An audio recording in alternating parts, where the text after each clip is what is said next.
जनकपुर की ओर चल पड़ा। महाराज, कृपा करके मुझे राजकुमारी और उसके दुखों के विषय में बताएं। तो सुनो, आज से करीब 13 वर्ष पूर्व मैं शिकार के लिए जंगल पहुंचा। अचानक 2 शक्तिशाली वन मानुषों ने मुझ पर आक्रमण कर दिया। मैं जमीन पर गिरा, फिर बड़ी फुर्ती से उठा। म्यान से तलवार निकाली, दूसरा वन मानुष मुझ पर झपट पड़ा। और उस समय मैं इस बात से बिल्कुल अनजान था कि मेरे युद्ध को कोई और भी देख रहा है। वाह, कितना सुंदर और बहादुर है ये इंसान। अब तो मैं इससे ही विवाह करूंगी। फिर आवाज की स्वामिनी पर नजर पड़ते ही मैं चमत्कृत सा रह गया। आप कौन हैं सुंदरी? और इस बियाबान जंगल में अकेली क्या कर रही हैं? राजन, तुम मुझे देवलोक की अप्सरा समझ सकते हो, और अब क्योंकि मैं तुम्हें पसंद करने लगी हूँ, अतः तुम्हें मेरे साथ विवाह करना होगा। असंभव सुंदरी, मुझे तुम्हारे विवाह का प्रस्ताव स्वीकार नहीं, क्योंकि मैं पहले से ही विवाहित हूँ। तो क्या हुआ? तुम राजा हो, क्या तुम्हें दूसरा विवाह करने से कोई रोक सकता है? देखो सुंदरी, ये कोई बाल हट का विषय नहीं है। मैं तुमसे विवाह नहीं कर सकता।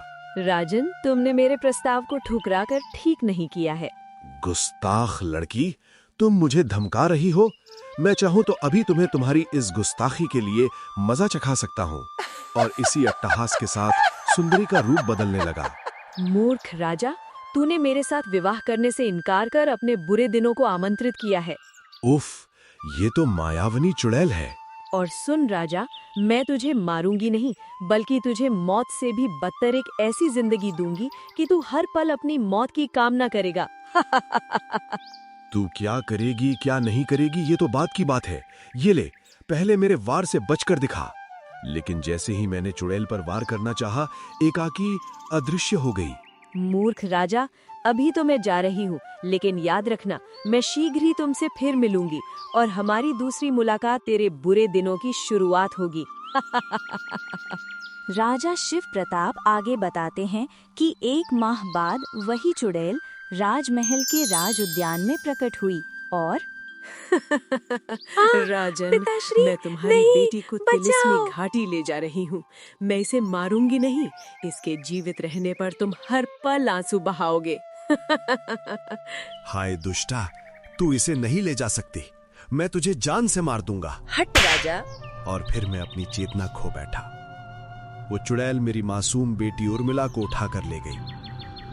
होश में आते ही मैंने अपने सैनिकों को राजकुमारी की खोज के लिए दौड़ा दिया। करीब 5 माह बाद सेनापति ने मुझे खबर दी। महाराज की जय हो, हमने तिलिस्मी घाटी का पता लगा लिया है। सच? फिर देखते क्या हो। अभी पूरी सेना के साथ चलो। 10 दिनों की यात्रा के बाद सेना तिलिस्मी घाटी पहुंची। महाराज, सामने वाली घाटी ही तिलिस्मी घाटी कहलाती है। सुना गया है कि दुष्ट चुड़ैल सामने वाली झोपड़ी में रहती है। चलो, उस झोपड़ी को चारों ओर से घेर लो। लेकिन जैसे ही सैनिक घाटी में उतरे, पहाड़ों में दरारें पड़ गईं। घाटी रुक जलने लगी। मूर्ख राजा, तू क्यों अपनी सेना का दुश्मन बन बैठा है? इस घाटी में मेरी इच्छा के बिना हवा का झोंका भी नहीं आ सकता। मैं तेरे प्राण नहीं लूंगी, तुझे मौत से भी बदतर जीवन दूंगी। मैं आ रहा हूँ दुष्टा, बोल, कहाँ है मेरी बेटी? वो सामने। मेरी बेटी! नहीं, मूर्ख इंसान, ये मेरी तिलिस्मी घाटी है। इसे तुरंत चबूतरे पर वापस रख, इसके अंग फिर से जुड़ जाएंगे।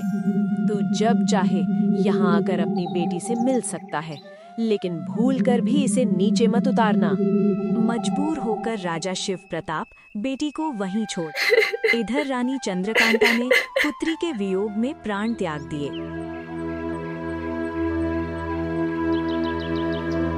मैं प्रत्येक माह अपनी बेटी से मिलने तिलिस्मी घाटी जाता हूँ और अपने दुर्भाग्य पर आंसू बहाता हूँ। कथा सुनकर राजकुमार अजय ने कहा, महाराज, ईश्वर ने चाहा तो जल्दी ही राजकुमारी आपके पास होगी। अगली सुबह। महाराज, अब मुझे आज्ञा दें, मैं यहाँ से जाना चाहता हूँ। लेकिन कहाँ जाओगे? दिल बहलाने के लिए कहीं घूम आऊं। ठीक है। राजकुमार अजय निकल पड़ा, लेकिन मन में एक ही उद्देश्य था। मैं घूमने नहीं, राजकुमारी को मुक्त कराने जा रहा हूँ। अब देखना है कि ईश्वर मुझे सफलता देता है या नहीं। 5 दिन बाद बियाबान जंगल में अरे बाप रे! एक जंगली भैंसा राजकुमार पर झपटा।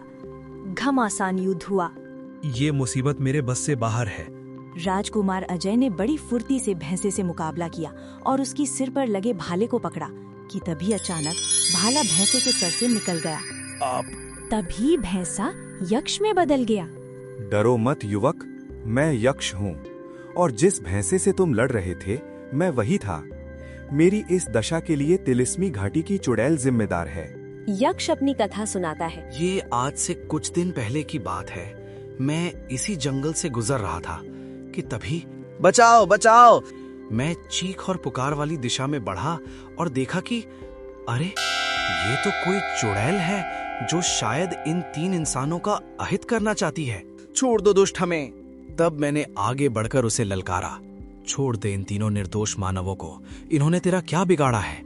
इससे पहले कि तू इनकी बलि अपने देवता को चढ़ाए, मैं तुझे मौत के घाट उतार दूंगा। ये ले बच।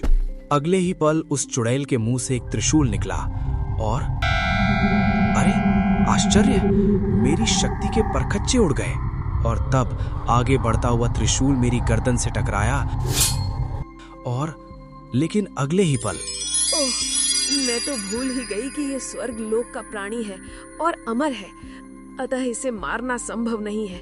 तो क्यों ना मैं मंत्र बल पर इसका अतीत ही भुला दूं, ताकि ये मेरे मार्ग का रोड़ा न बन सके।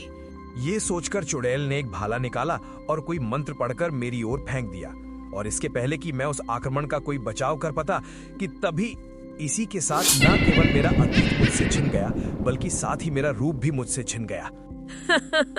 मूर्ख यक्ष, अब तुम सारी जिंदगी इस जंगल की हरी हरी घास चढ़ना। फिर बस आज जैसे ही तुमने मेरे माथे पर धसा भाला निकाला, मुझे मेरा अतीत और रूप दोनों ही वापस मिल गए। चलो अनजाने ही सही, इस मनहूस के हाथों एक तो अच्छा कार्य हुआ। मनहूस? युवक, तुम अपने आप को मनहूस क्यों समझते हो? इसलिए कि मेरे पिताश्री ही मुझे मनहूस समझते हैं। लेकिन तुम्हारे पिताश्री तुम्हें मनहूस क्यों समझते हैं? कुछ ऐसी दुर्घटनाओं के कारण जो शायद उस समय संयोगवश घटी थी।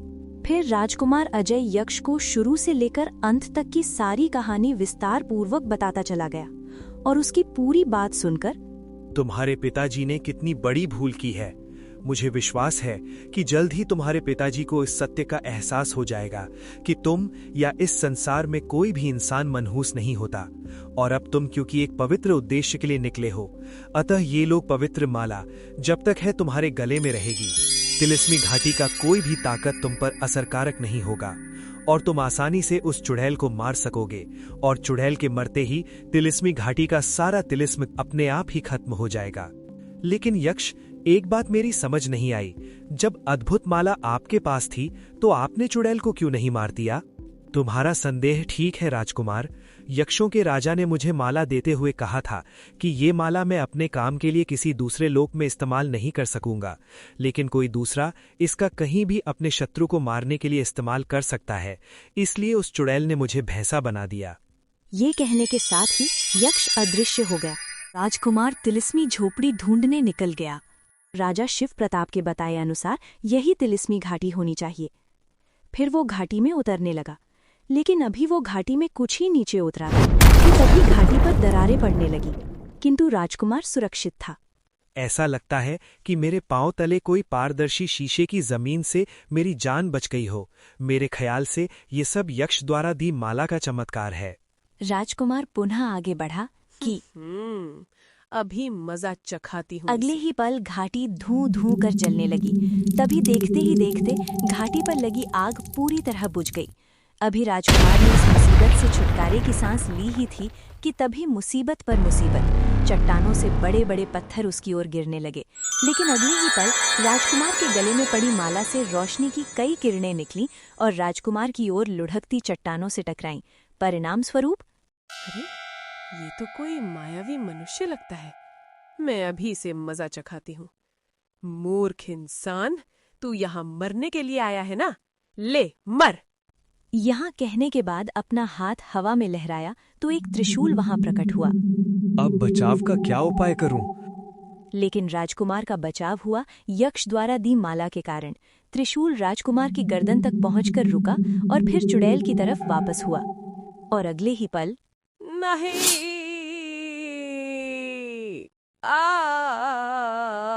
ईश्वर, तेरा लाख लाख शुक्र है। इसी के साथ तिलिस्म घाटी की चुड़ैल का अंत हो गया।